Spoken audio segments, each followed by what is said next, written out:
Hey guys, welcome to Amity Tracks. Well, it's finally here.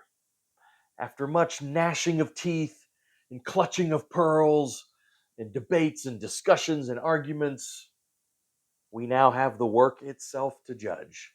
Yes, I'm talking about Roger Waters' Dark Side of the Moon Redux.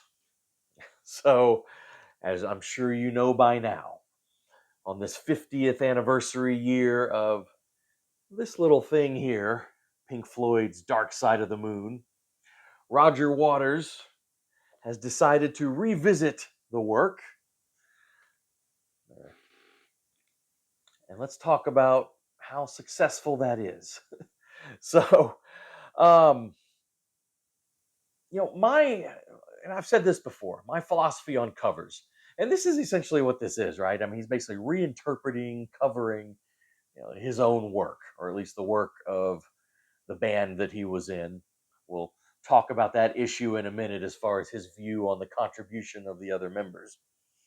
But this is essentially, a reworking a cover of the previous work, right? That he happened to be greatly involved in. My philosophy on that is if you're going to do it, do something dramatically different with it. Be adventurous with it. Don't just sort of regurgitate the same thing, when you're doing a cover. Well, on that score, he's definitely successful. I mean, on that score, he has dramatically reinterpreted this work.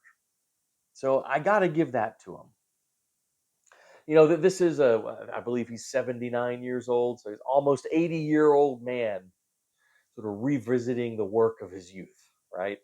And I mean, if you know a lot of the lyrics here, on the, or I should say here, on the original Dark Side of the Moon, I mean, he was even then obsessed with death, the creeping of time and the coming of death and so yeah, I think it is kind of fascinating someone who is much closer to death, at 80 or almost 80, um, revisiting this.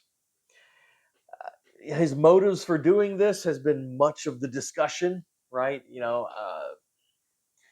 Yeah, the Pink Floyd feud, or especially the feud between Waters and David Gilmour, is one of those enduring feuds, that has lasted decades in rock and roll.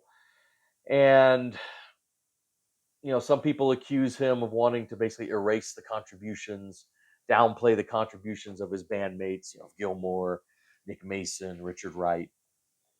And some of the interviews and statements he's given earlier this year, sometimes I mean, definitely kind of lend credence to that.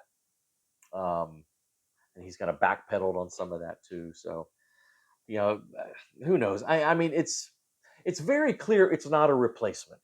He's said that. It's again, a reinterpretation, a revisiting, um, and I think it works on that level. I think it does. Now, if you want to make the argument, he is trying to diminish the legacy of those other guys, especially David Gilmour. Uh, you can definitely point to his new version of Dark Side of the Moon has a lot more words. Words, words, words. Every song but one has newly written words, sometimes mixing with the original words. Even the tunes that were instrumentals, he has added words. So words, and with the minimalist instrumentation he has, I want to talk about that in a minute. And his vocals way out in front.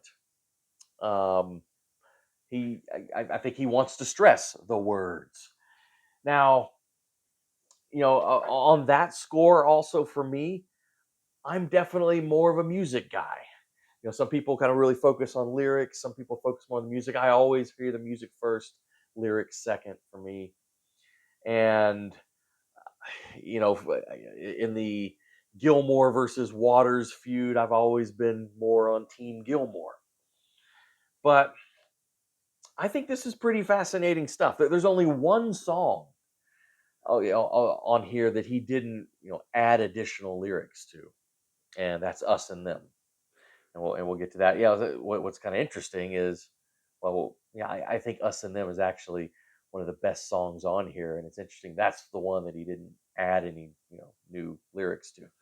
Let's talk about his vocals a little bit because you know, when when that first single Money came out, um, there was a lot of discussion of his kind of Leonard Cohen, Tom Waits, you know, type vocals. And a lot of people were wondering, is this going to be throughout the whole thing? Kind of is, kind of not. There is a lot of that kind of spoken word, you know, gruff, like I said, Leonard Cohen esque delivery. But he does sing a bit as well, although it's sort of a low key, kind of half sung, half spoken type of thing. You kind of get used to it though throughout. I mean, obviously David Gilmour was always the better singer. Even Richard Wright was a better singer.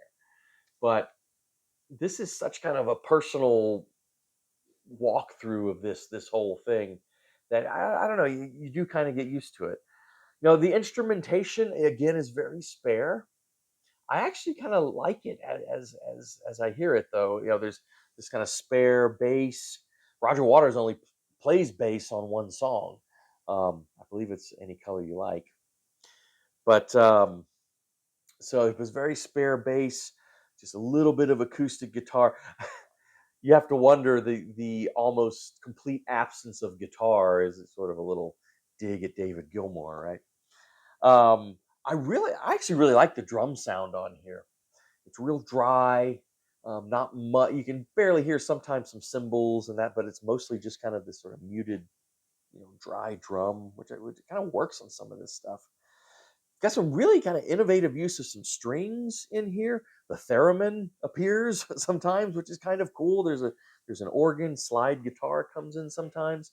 Yeah, I almost wish. I mean, when it's used, it's really good in spots. I almost wish he had really leaned into that more and focused more on some of this interesting, spare but interesting instrumentation. But no, I mean, for Waters, it is all about the lyrics. It's all about the vocals, the words. Um, I do think it was kind of a mistake when he released. I don't think he's because he released Money and then Time, I believe, and then Speak to Me and Breathe as singles. Kind of leading up to this, and Money was just disparaged by a lot of people, including me.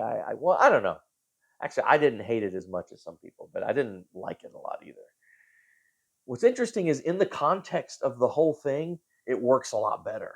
I think I think he should have not released those singles and just put the whole thing out, in whole, as a whole work without those leading singles. And I think it actually maybe would have gotten a better reception.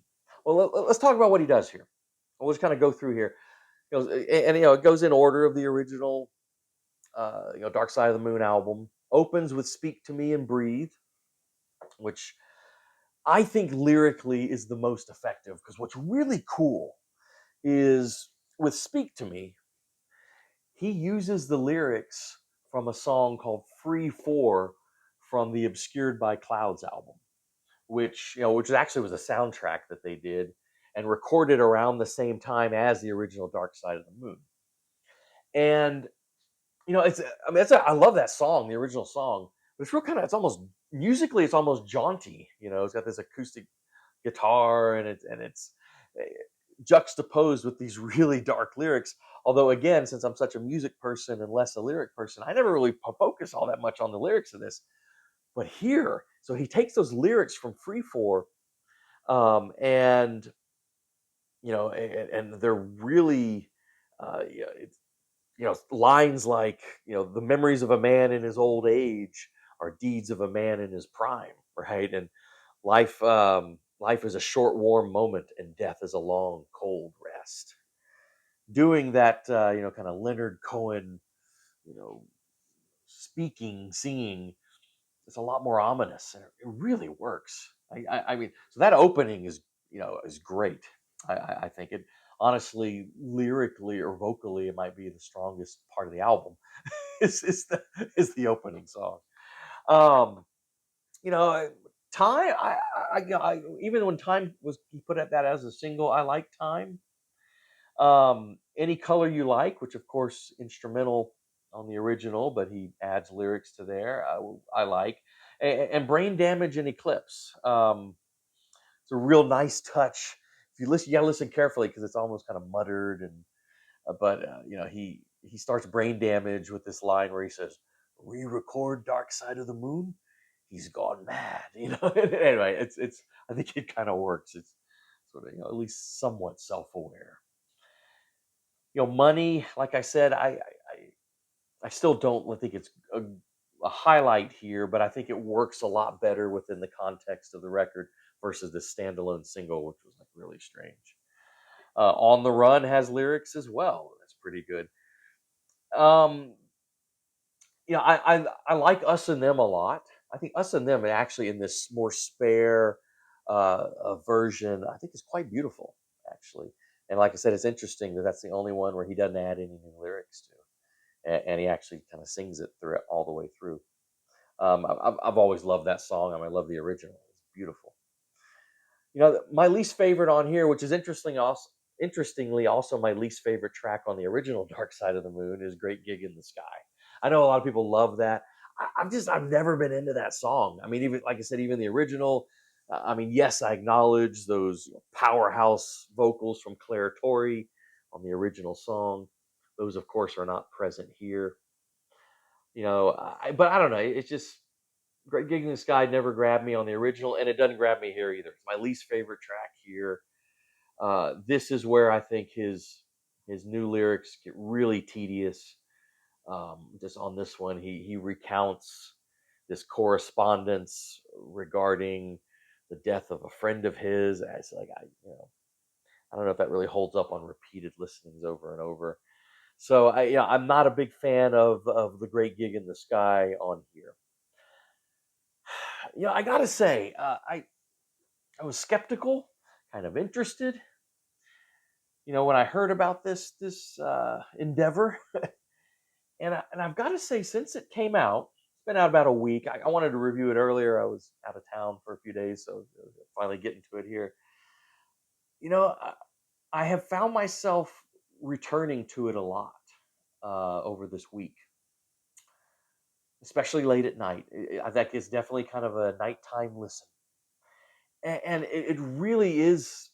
It is this cohesive work. I think it's. I mean, it has its flaws, but I think it's successful overall for what he's trying to do. Like I said, he does something dramatically different to it, so different that it's not just trying to replace the original Dark Side of the Moon. I mean, this really is a reinterpretation.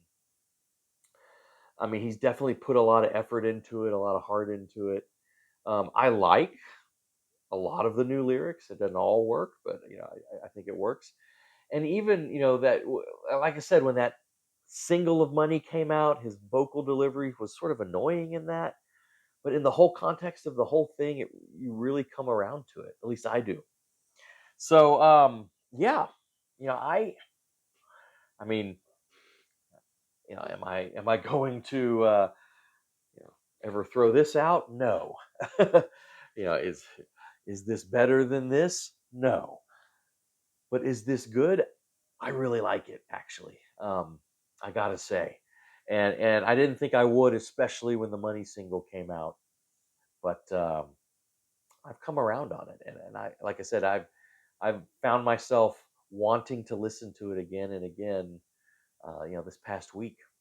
So that says something, right? That says something. Well, anyway, those are my thoughts. What about you guys? Have you guys listened to this? What do you think of it? You think it's terrible? You think it destroys the Pink Floyd legacy? Or do you think it's a brilliant reworking or revisiting of a work from his past?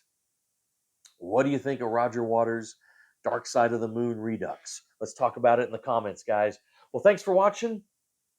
Please do subscribe to the channel. It really helps us out. Hit the bell for notifications, like the videos, and we'll see you next time.